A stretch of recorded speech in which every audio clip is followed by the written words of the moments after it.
Hello ಎಲ್ರಿಗೂ ನಮಸ್ಕಾರ. ಆಜಾದ್ ಭಾರತ್ ನಾನು ತುಂಬ ಪ್ರೀತಿಯಿಂದ ನನ್ನ ಮನಸ್ಸಿಗೆ ಹತ್ತಿರವಾಗಿ ಇಟ್ಕೊಂಡು ಮಾಡಿದಂಥ ಎಮೋಷ್ನಲ್ ಚಿತ್ರ. ಯಾಕೆಂದರೆ ನಾನು ಮೂಲತಃ ತುಂಬ ಎಮೋಷ್ನಲ್ ಪೇಟ್ರಿಯಾಟಿಕ್ ಪರ್ಸನ್, ದೇಶಭಕ್ತಿನ ತುಂಬ ಹೊಂದಿರುವಂತಹ ವ್ಯಕ್ತಿ. ನನ್ನ ನೆಕ್ಸ್ಟ್ ಜನ್ರೇಷನ್ ಮಕ್ಕಳಿಗೆ ಮತ್ತು ನಮ್ಮ ಸಮಾಜಕ್ಕೆ ಎಷ್ಟೊಂದು ಅನ್ಸಂಗ್ ಹೀರೋಗಳ ಬಗ್ಗೆ ತಿಳಿಸ್ಕೊಡ್ಬೇಕು ಅಂತ ಈ ಚಿತ್ರವನ್ನು ಮಾಡಿದ್ದು. ಇದರಲ್ಲಿ ಮುಖ್ಯವಾಗಿ ನೇತಾಜಿಯವರು ಮುಖ್ಯ ಪಾತ್ರವನ್ನು ವಹಿಸಿದ್ರೂ ಸಹ ನೀರಾ ಆರ್ಯ ಅನ್ನೋದು ಒಂದು ವಿಮೆನ್ ಕ್ಯಾರೆಕ್ಟರ್. ಅಂದರೆ ಅವರ INA ಆರ್ಮಿಯಲ್ಲಿ ಮಹಿಳಾ ಆರ್ಮಿ ಇತ್ತು, ರಾಣಿ ಝಾನ್ಸಿ ರೆಜಿಮೆಂಟ್ ಅಂತ. ಅದರಲ್ಲಿ ನೀರಾ ಆರ್ಯ ಅನ್ನೋದೊಂದು ಮುಖ್ಯ ಪಾತ್ರ ಇದೆ. ಅದನ್ನು ನಾನು ಅಭಿನಯಿಸಿ ನಿರ್ದೇಶಿಸಿರುವಂತಹ ಚಿತ್ರ. ನೀರಾ ಆರ್ಯ ಯಾಕೆ ಅಂತ ಹೇಳಿದ್ರೆ, ಅವಳಿಗೆ ಅಷ್ಟೆಲ್ಲ ಟಾರ್ಚರ್ ಕೊಟ್ಟರು, ಅಷ್ಟೆಲ್ಲ ಕಷ್ಟ ಕೊಟ್ಟರು ಜೀವನದಲ್ಲಿ ಅವಳು ತನ್ನ ಪೂರ್ಣಾಯುಸ್ಸನ್ನು ಹೊಂದಿಕೊಂಡು ಬದುಕಿದ್ದು ಆಮೇಲೆ ಸತ್ಲು. ಇವತ್ತಿನ ಕಾಲದ ಮಕ್ಕಳೇನು ಮಾಡ್ತಾರೆ ಅಂದರೆ, ಐ ಆಮ್ ಸೋ ಡಿಪ್ರೆಸ್, ನಂಗೆ ತುಂಬ ಕಷ್ಟ, ದೇವ್ರು ನನಗೆ ಕಷ್ಟ ಕೊಟ್ಬಿಟ್ಟಿದ್ದಾನೆ ಅಂತ ಯಾವಾಗಲೂ ಒಂದೊಂದು ರೀಸನ್ಸ್ನ ಕೊಡ್ತಾ ಹೋಗ್ತಾರೆ. ಆದರೆ ಆ ರೀಸನ್ಸ್ನಿಂದ ಈಚೆ ಬಂದು ನಾವೆಲ್ಲ ಇಂಡಿಪೆಂಡೆಂಟಾಗಿ ಹೇಗೆ ಬದುಕಬೇಕು ಅನ್ನೋದನ್ನು ಈ ಚಿತ್ರ ತಿಳಿಸ್ಕೊಡುತ್ತೆ. ಆಮೇಲೆ ನೇತಾಜಿ ಅವರು ಆಗಿನ ಕಾಲದಲ್ಲಿ ವಾಟ್ಸಪ್ ಇರಲಿಲ್ಲ, ಫೋನ್ ಇರಲಿಲ್ಲ, TV ಇರಲಿಲ್ಲ. ಆ ಥರದ್ದೆಲ್ಲ ಇಲ್ಲದೆ ಹೋದಾಗಲೂ ಒಂದು ದೇಶಕ್ಕೆ ಸ್ವತಂತ್ರವನ್ನು ತಂದುಕೊಡ್ಬೇಕು ಅಂತ ಎಲ್ಲ ವ್ಯಕ್ತಿಗಳು ಹೇಗೆ ಕಮ್ಯುನಿಕೇಟ್ ಮಾಡ್ತಾಯಿದ್ರು, ಎಷ್ಟು ಎನರ್ಜಿ ಅವರಲ್ಲಿ ಇರ್ತಿತ್ತು, ಕಾಡಲ್ಲಿ ಬದುಕ್ತಾ ಇದ್ರು, ಆ ವಿಚಾರಗಳನ್ನೆಲ್ಲ ಈ ಚಿತ್ರದ ಮೂಲಕ ತೋರಿಸ್ಬೇಕು ಅನ್ನೋದೇ ನನ್ನ ಉದ್ದೇಶ ಆಗಿರೋದ್ರಿಂದ ಆಜಾದ್ ಭಾರತ್ನ ನಿಮ್ಮ ಮುಂದೆ ತಂದಿರೋದು.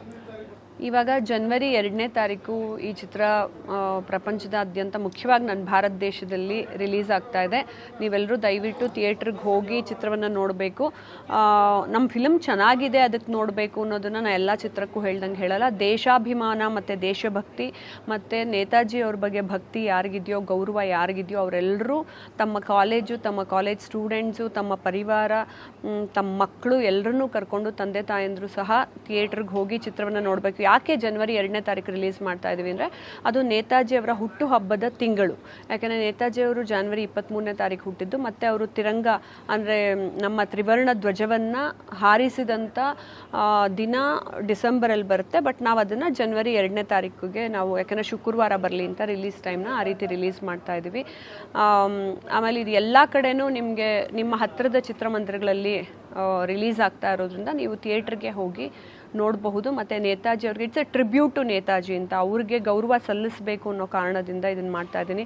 ನನ್ನ ಇಡೀ ಜರ್ನಿಯಲ್ಲಿ ನನಗೆ ತುಂಬಾ ಧೈರ್ಯ ಕೊಟ್ಟು ಮುನ್ನಡೆಸಿದಂಥ ವ್ಯಕ್ತಿ ರಾಜ್ಯಶ್ರೀ ಚೌಧರಿ ಮ್ಯಾಮು, ನೇತಾಜಿಯವರ ಮರಿ ಮೊಮ್ಮಗಳು. ಅವ್ರಿಗೆ ಈ ಮೂಲಕ ನಾನು ಧನ್ಯವಾದಗಳನ್ನ ಅರ್ಪಿಸ್ತಾ ಇದ್ದೀನಿ.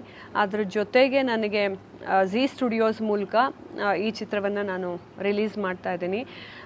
ನನಗೆ ಗೌರವಾನ್ವಿತರಾದಂತಹ Subhash Chandra sir, Zee TVಯ chairman ಅವರು ಕೂಡ ನನಗೆ ಧೈರ್ಯ ತುಂಬಿ ಈ ಫಿಲಮ್ನ ಮಧ್ಯದಲ್ಲಿ ನಿಂತೋಗಿದ್ದಾಗಲೂ ಮುಂದೆ ನಡೆಸ್ಕೊಂಡು ಹೋಗಬೇಕು, ನೇತಾಜಿ ಅವ್ರಿಗೆ ನಾವೆಲ್ಲರೂ ಗೌರವ ಸಲ್ಲಿಸಬೇಕು ಅಂತ ಈ ಚಿತ್ರವನ್ನು ಪೂರ್ಣವಾಗೋದಕ್ಕೆ ಅನೇಕ ಜನರು ಇದಕ್ಕೆ ಸಹಾಯ ಮಾಡಿದ್ದಾರೆ. ಅದರಲ್ಲಿ ನಮ್ಮ one of the producers Jayagopal sir ಕೂಡ ಹಾಗೆ. ನನ್ನ ಫಿಲಮ್ ತುಂಬ ಕಷ್ಟದ ಪರಿಸ್ಥಿತಿಲಿದ್ದಾಗ, ಇಲ್ಲ ನಾನಿದ್ದೀನಿ ಜೊತೆಗೆ ಅಂತ ಅವರು, ಅವರ ಕುಟುಂಬ, ಮೋಹನ ಮ್ಯಾಮ್ ಅವರೆಲ್ಲ ಸೇರಿಕೊಂಡು ಈ ಚಿತ್ರವನ್ನು ಮುಂದೆ ತೊಗೊಂಡು ಹೋಗೋದಕ್ಕೆ ಸಹಾಯ ಮಾಡಿದ್ದಾರೆ. ಆಮೇಲೆ ಈ ಚಿತ್ರದ ಟೆಕ್ನಿಷಿಯನ್ಸ್ ಬಗ್ಗೆ ನಾನು ಹೇಳಲೇಬೇಕು. ಅದರಲ್ಲಿ ಮುಖ್ಯವಾಗಿ ನನ್ನ ಹಸ್ಬೆಂಡ್ ಗೌತಮ್ ಶ್ರೀವತ್ಸ ಅವರು ಮ್ಯೂಸಿಕ್ ಸ್ಕೋರಿಂಗ್ ಕೊಟ್ಟಿದ್ದಾರೆ. ಅದರಲ್ಲಿ ಈ ಚಿತ್ರದಲ್ಲಿ 7 ಹಾಡುಗಳಿದೆ. ಆಮೇಲೆ ನಾವು ಹಳೆ ಕಾಲದ್ದೇ ಜನಗಣಮನವನ್ನು INA ಟೈಮಲ್ಲಿ ಯಾವ್ಯಾವ ಹಾಡುಗಳಿತ್ತೋ, ಇಂಡಿಯನ್ ನ್ಯಾಷನಲ್ ಆರ್ಮಿ ಟೈಮಲ್ಲಿ 1942 ಇಂದ 46 ತನಕ ಅದದೇ ಹಾಡುಗಳನ್ನ ಇಟ್ಕೊಂಡಿದ್ದೀವಿ. ಅದ್ರ ಜೊತೆಗೆ ಒಂದಷ್ಟು ಹೊಸ ಹಾಡುಗಳನ್ನು ಕೂಡ ಸೇರಿಸ್ಕೊಂಡಿದ್ದೀವಿ. ಆಮೇಲೆ ಈ ಚಿತ್ರದಲ್ಲಿ 3 ಮುಖ್ಯವಾಗಿ ಮಹಿಳಾ ಪ್ರಧಾನ ಪಾತ್ರಗಳು ಬರುತ್ತೆ. ಒಂದು ನೀರಾ ಆರ್ಯದು, ಒಂದು ಸರಸ್ವತಿ ರಾಜಮಣಿ, ಇನ್ನೊಂದು ದುರ್ಗಾ. ಸೊ ಸರಸ್ವತಿ ರಾಜಮಣಿ ಪಾತ್ರವನ್ನು ಇಂದಿರಾ ತಿವಾರಿ ಅವರು ನಿಭಾಯಿಸಿದ್ದಾರೆ, ಮತ್ತು ದುರ್ಗಾ ಪಾತ್ರವನ್ನು ಹಿತಾ ಚಂದ್ರಶೇಖರ್ ಅವರು ನಿಭಾಯಿಸಿದ್ದಾರೆ. ಹಾಗೆ ಇನ್ನೊಂದು ಮುಖ್ಯ ಪಾತ್ರ ನನ್ನ ಕನ್ನಡಿಗರಾದಂತಹ ಸುಚೇಂದ್ರ ಪ್ರಸಾದ್ ಜಿ ಅವರು ದಾಸ್ ಬಾಬು ಪಾತ್ರವನ್ನು ನಿಭಾಯಿಸಿದ್ದಾರೆ. ಈ ಎಲ್ಲ ನನ್ನ ಕನ್ನಡ ತಂಡಕ್ಕೆ ನಾನು ಧನ್ಯವಾದಗಳನ್ನ ಅರ್ಪಿಸ್ತೀನಿ. ಹಾಗೆ ಎಡಿಟರು ಶ್ರೀ ಅವರು, ಕ್ರೇಜಿ ಮೈಂಡ್ಸ್ ಶ್ರೀ ಅವರು ಎಡಿಟ್ ಮಾಡಿಕೊಟ್ಟಿದ್ದಾರೆ. ನಾವು ಈ ಚಿತ್ರವನ್ನು ದೇಶದ ಬೇರೆ ಬೇರೆ ಬೇರೆ ವಿಭಾಗಗಳಲ್ಲಿ, ಬೇರೆ ಬೇರೆ ರಾಜ್ಯಗಳಲ್ಲಿ ಶೂಟ್ ಮಾಡಿದರೂ ಕೂಡ ನಾನು ಹೆಚ್ಚು ನನ್ನ ಕನ್ನಡಿಗರಿಗೆ ಇಲ್ಲೇ ಮಾಡಬೇಕು, ಇಲ್ಲೇ ಕೆಲಸ ಕೊಡಬೇಕು ಅನ್ನೋ ನಿಟ್ಟಿನಲ್ಲಿ ಅನೇಕ ಜನ ಪ್ರೊಡಕ್ಷನ್ ವರ್ಕು ಕೂಡ ಅತಿ ಹೆಚ್ಚಿನ ನಾವು ಕರ್ನಾಟಕದಲ್ಲೇ ಮಾಡಿದ್ದೀವಿ. ಅದ್ರ ಜೊತೆಗೆ ನಮ್ಮ ಕನ್ನಡಿಗರೇ ಟೆಕ್ನಿಷಿಯನ್ಸು ಮತ್ತು ಅಭಿನಯಿಸಿರುವಂತಹ ಅನೇಕ ವ್ಯಕ್ತಿಗಳು ಇಲ್ಲಿನವರೇ ಆಗಿದ್ದಾರೆ. Thank you so much. ನೀವೆಲ್ಲರೂ 2ನೇ ತಾರೀಕು ಥಿಯೇಟರ್ಗೆ ಹೋಗಿ ಚಿತ್ರ ನೋಡಬೇಕು ಅಂತ ಈ ಮೂಲಕ ಕೇಳ್ಕೊಳ್ತಿದ್ದೀನಿ.